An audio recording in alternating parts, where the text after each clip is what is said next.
আসসালামু আলাইকুম, সবাই কেমন আছো? আশা করি সবাই ভালো আছো। অন্যান্য দিনের মতো আমি তোমাদের জন্য আরেকটি ক্লাস নিয়ে এসেছি। আজকে আমি তোমাদেরকে তোমাদের বইয়ে 21 পৃষ্ঠার যে খালি ঘরের অঙ্কগুলো আছে আমি ওগুলো আজকে সমাধান করে দেখাবো। এর আগের ক্লাসে আমি তোমাদেরকে 1 নং যে 3টা অঙ্ক ছিল অঙ্কগুলো আমি সমাধান করে দেখিয়েছি। আজকে আমি এখানে এই অঙ্ক যেভাবে আমি সমাধান করেছিলাম এখানে এভাবেই সেম নিয়মে এই অঙ্কগুলো আমরা সমাধান করব। ঠিক আছে?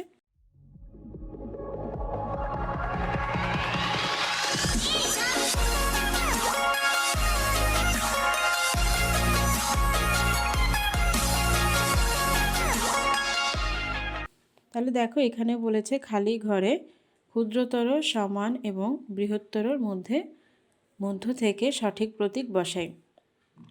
এখানে আমাদেরকে খালি ঘরে সঠিক প্রতীক বসাতে হবে। তাহলে অবশ্যই আমাকে অঙ্কটা আগে সমাধান করতে হবে। এখানে হচ্ছে এটাকে আমরা বলবো বাম পক্ষ, এটা হচ্ছে ডান পক্ষ। তাহলে আমাদেরকে আগে অবশ্যই বাম পক্ষ সমাধান করতে হবে, তারপর ডান পক্ষ সমাধান করতে হবে। ঠিক আছে? তাহলে সমাধান করার জন্য আমরা আগে প্রশ্নটা তুলে নিব, খাতায় লিখে নিব। দেখো 1 নম্বর প্রশ্ন হচ্ছে 12 ভাগ 3 যোগ 4 গুণ 5 খালি ঘর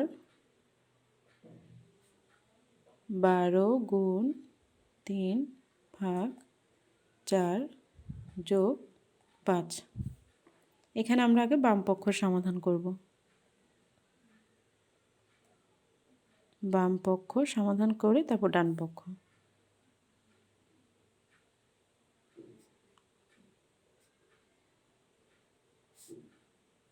এখন দেখো এখানে আমি বাম পক্ষ লিখে নিয়েছি। এখানে আমি আগে কিসের কাজ করব? দেখো এখানে আমি আগে ভাগের কাজ করব।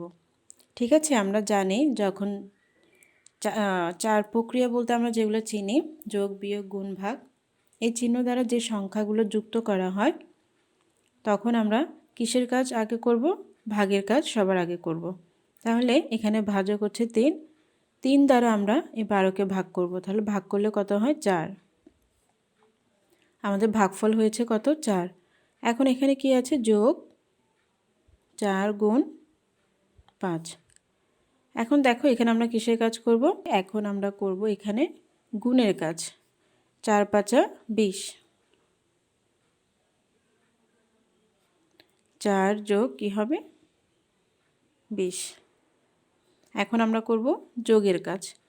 তাহলে দেখো 20-এর সাথে 4 যদি আমরা যোগ করি কত হবে? 24। ঠিক আছে? এখন আমাদের বাম পক্ষ শেষ, আমরা ডান পক্ষ করব।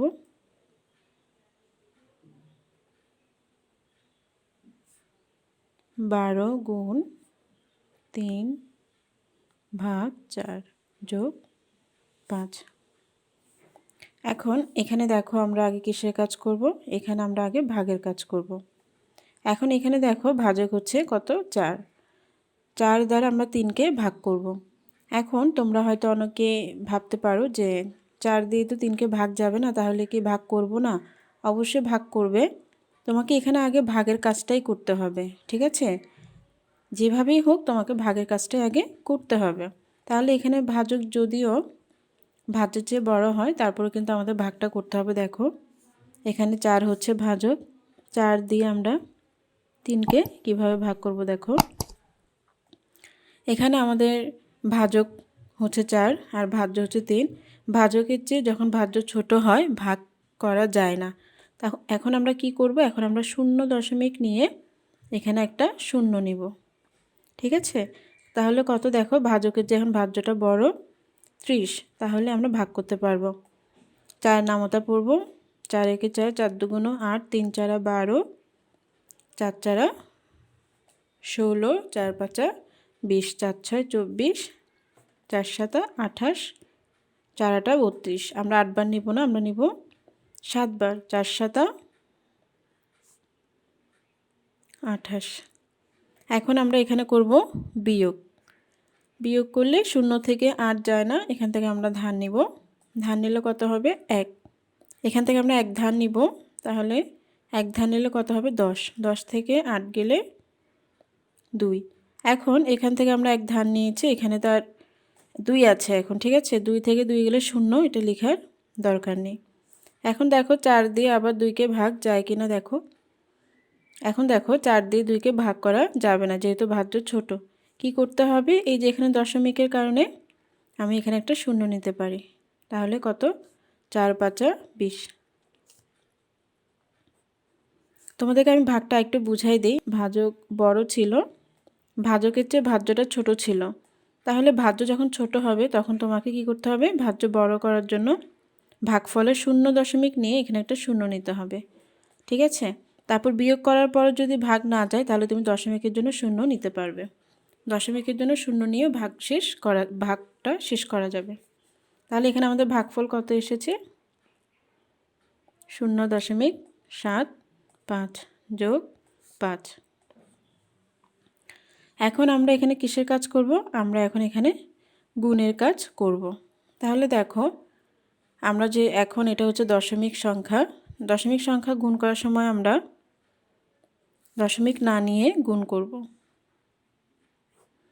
5 দুগুণ 10, 10-এর 0 হাতে আছে 1, 5 একে 5, হাতের 1 যোগ করলে 6। এখানে দেখো একক, আমি একক স্থান গুণ করেছি, এখন করব কি দশক। এই দশকের কারণে কিন্তু এখানে 0 নেওয়া হয় একটা, ঠিক আছে। তাহলে দেখো 7 দুগুণ 14, 14 4, হাতে আছে 1, 7 একে 7, হাতে 1 ছিল 8। এখন আমরা যোগ করব, 6 সাথে 4 যোগ করলে 10, 10-এর 0 হাতে আছে 1, 9। এখানে দেখো আমরা যখন এখানে গুণফল হয়েছে 900, আর এখানে দেখো 12-র সাথে আমরা দশমিক সংখ্যা গুণ করেছি, এখানে দশমিক না নিয়ে গুণ করতে হবে। তাহলে এখানে কত হয়েছে, 900। এখন আমাদেরকে দশমিক বসাতে হবে। এখানে যেহেতু এটা দশমিক সংখ্যা তাহলে আমাদেরকে গুণফলও দশমিক দিতে হবে। এখানে দেখো 1 2, 2 ঘর বামে দশমিক, তাহলে আমরা 2 ঘর বামে দশমিক বসাবো, ঠিক আছে। তাহলে এখানে কত হয়েছে, 9.00। এখন দশমিকের পরে যে শূন্যগুলো হয় এগুলো নিতে হবে না, না নিলেও হবে। তাহলে আমাদের গুণফল হচ্ছে 9 যোগ 5। 9-এর সাথে 5 যোগ করলে কত হয়, 10 11 12 13 14। এখানে আমরা বসাবো 14, ঠিক আছে। এখানে হচ্ছে আমাদের যোগফল কত, 14। এখন দেখো বাম পক্ষ হচ্ছে 24 আর ডান পক্ষ হচ্ছে কত, 14। এখন এখানে কোন সংখ্যাটা বড় হবে, 24 বড়, তাহলে আমাদের বাম পক্ষ হবে বড়। এখন এখানে আমরা এটা লিখব, সুতরাং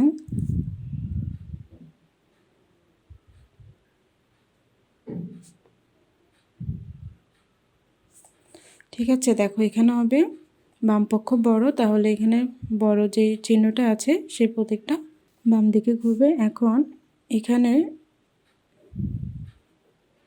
এই প্রতীকটা হবে বাম দিকে। এখন আমি 2 নাম্বারটা করাচ্ছি।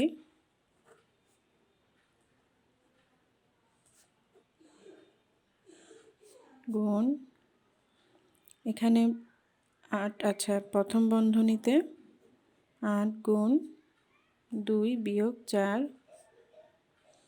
খালি ঘর 48 গুণ 8 ভাগ 2 বিয়োগ 4। এখানে এটা কাটা।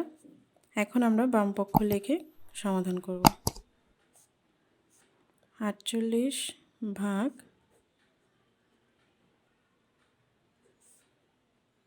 এখন এখানে আমরা কিসের কাজ করব, এখানে আমরা আগে বন্ধনীর কাজ করব।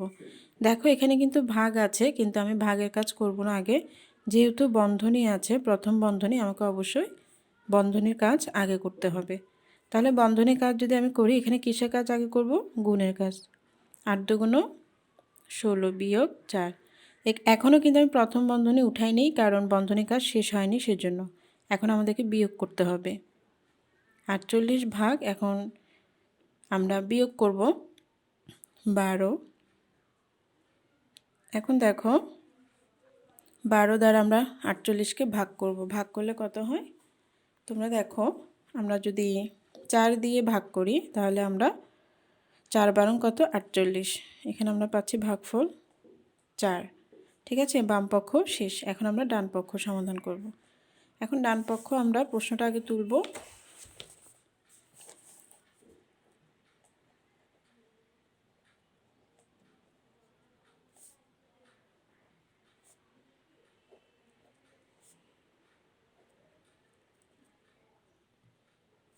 এখানে দেখো, আমরা আগে কিসের কাজ সমাধান করব? এখানে আমরা আগে ভাগের কাজ করব। ঠিক আছে, ভাগের কাজ। 48 গুণ, আমরা যদি 2 দ্বারা যদি 8কে ভাগ করি তাহলে কত পাবো? 4 বিয়োগ 4। এখন এখানে আমরা গুণের কাজ আগে করব, তারপর বিয়োগের কাজ। তাহলে 4 48 আর 4 গুণ করলে কত হয়? তোমরা এভাবে রাফ করে নেবে। গুণ 4 8 32, হাতে আছে 3, 4 4 16, 17 18 19, 100 কত? 92 বিয়োগ 4। এখন আমরা যদি 4 বিয়োগ করি কত হয়? 2 থেকে 4 বিয়োগ যাবে না, তাহলে আমাদেরকে নিতে হবে এখান থেকে এক ধার নিলে কত হবে? 12, 12 থেকে 4 গেলে 8। এখান থেকে এক ধার নিয়েছি, এখানে আছে 8, আর একের নিচে আর কোনো সংখ্যা নেই বিয়োগ করার মতো, সেজন্য 1 বসে যাবে। 188। এখন দেখো, আমাদের ডান পক্ষ হয়েছে 188 আর আমাদের বাম পক্ষে হচ্ছে 4। এখন দেখো কোনটা বড়? ডান পক্ষ বড়। ঠিক আছে, তাহলে আমাদের চিহ্নটা হবে এই দিকে। এখন আমরা এটা লিখব এইভাবে। আমরা যখন উত্তরটা লিখব তখন সুতরাং দিয়ে দেখাই দিব। এভাবে লিখতে পারো, যেহেতু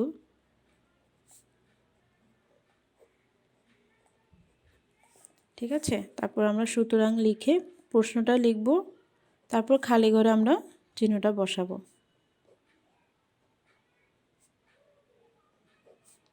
খালি ঘর, তাহলে এটা হবে এইদিকে, যেহেতু ডান পক্ষ বড়।